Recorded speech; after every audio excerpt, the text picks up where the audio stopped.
شروع اللہ کا نام لے کر جو بڑا مہربان نہایت رحم والا ہے۔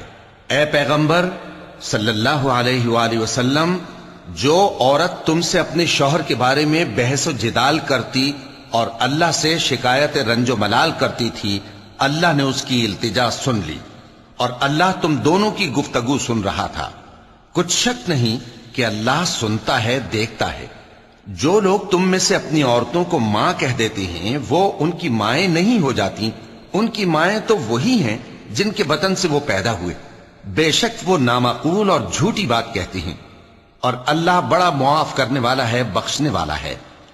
اور جو لوگ اپنی بیویوں کو ماں کہہ بیٹھیں پھر اپنے قول سے رجوع کر لیں تو ان کو قربت سے پہلے ایک غلام آزاد کرنا ضرور ہے۔ مومنو، اس حکم سے تم کو نصیحت کی جاتی ہے اور جو کچھ تم کرتے ہو اللہ اس سے خبردار ہے۔ اب جس کو غلام نہ ملے وہ قربت سے پہلے لگاتار 2 مہینے کے روزے رکھے، پھر جس کو اس کا بھی مقدور نہ ہو اسے 60 محتاجوں کو کھانا کھلانا چاہیے۔ یہ حکم اس لیے ہے کہ تم اللہ اور اس کے رسول کے فرما بردار ہو جاؤ، اور یہ اللہ کی حدیں ہیں، اور نہ ماننے والوں کے لیے درد دینے والا عذاب ہے۔ جو لوگ اللہ اور اس کے رسول کی مخالفت کرتے ہیں وہ اسی طرح ذلیل کیے جائیں گے جس طرح ان سے پہلے لوگ ذلیل کیے گئے تھے، اور ہم نے صاف صاف آیتیں نازل کر دی ہیں، اور جو نہیں مانتے ان کو ذلت کا عذاب ہوگا۔ جس دن اللہ ان سب کو جلا اٹھائے گا تو جو کام وہ کرتے رہے ان کو جتائے گا۔ اللہ نے وہ سب کام لکھوا رکھے ہیں اور یہ ان کو بھول گئے ہیں، اور اللہ ہر چیز سے واقف ہے۔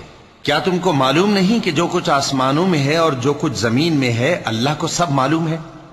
کسی جگہ 3 شخصوں کی سرگوشی ہوتی ہے تو اللہ ان میں چوتھا ہوتا ہے، اور جہاں 5 آدمیوں کی سرگوشی ہو تو وہ ان میں چھٹا ہوتا ہے، اور نہ اس سے کم یا زیادہ مگر وہ ان کے ساتھ ہوتا ہے، خواہ وہ کہیں ہوں۔ پھر جو جو کام یہ کرتے رہے ہیں قیامت کے دن اللہ سب ان کو بتائے گا۔ بے شک اللہ ہر چیز سے واقف ہے۔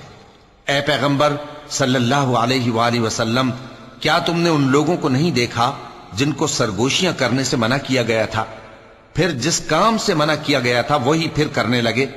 اور یہ تو گناہ اور ظلم اور پیغمبر صلی اللہ علیہ وآلہ وسلم کی نافرمانی کی سرگوشیاں کرتے ہیں، اور جب تمہارے پاس آتے ہیں تو اللہ تعالیٰ کے بتائے ہوئے الفاظ کے بجائے دوسرے الفاظ میں تمہیں دعا دیتے ہیں، اور اپنے دل میں کہتے ہیں کہ اگر یہ واقعی پیغمبر ہیں تو جو کچھ ہم کہتے ہیں اللہ ہمیں اس کی سزا کیوں نہیں دیتا؟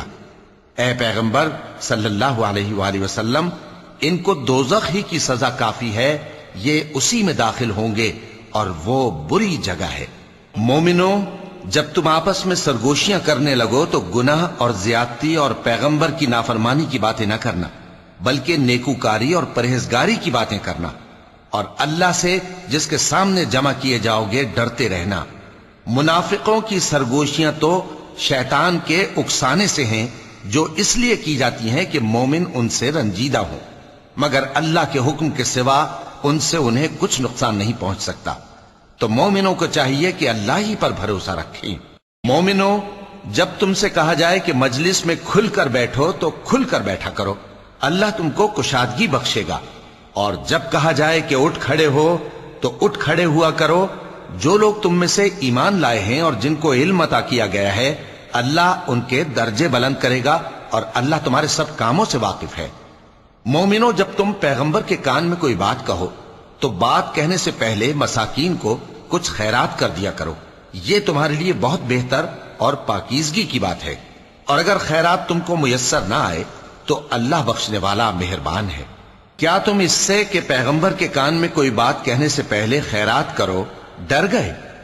پھر جب تم نے ایسا نہ کیا اور اللہ نے تمہیں معاف کر دیا تو نماز قائم کرتے رہو اور زکوٰۃ دیتے رہو، اور اللہ اور اس کے رسول صلی اللہ علیہ وآلہ وسلم کی فرما برداری کرتے رہو، اور جو کچھ تم کرتے ہو اللہ اس سے خبردار ہے۔ بھلا تم نے ان لوگوں کو نہیں دیکھا جو ایسے لوگوں سے دوستی کرتے ہیں جن پر اللہ کا غضب ہوا؟ وہ نہ تم میں ہیں نہ ان میں، اور جان بوجھ کر جھوٹی باتوں پر قسمیں کھاتے ہیں۔ اللہ نے ان کے لیے سخت عذاب تیار کر رکھا ہے۔ یہ جو کچھ کرتے ہیں یقیناً برا ہے۔ انہوں نے اپنی قسموں کو ڈھال بنا لیا ہے اور لوگوں کو اللہ کے رستے سے روک دیا ہے، سو ان کے لیے ذلت کا عذاب ہے۔ اللہ کے عذاب کے سامنے نہ تو ان کا مال ہی کچھ کام آئے گا اور نہ اولاد ہی کچھ فائدہ دے گی۔ یہ لوگ اہل دوزخ ہیں، اس میں ہمیشہ جلتے رہیں گے۔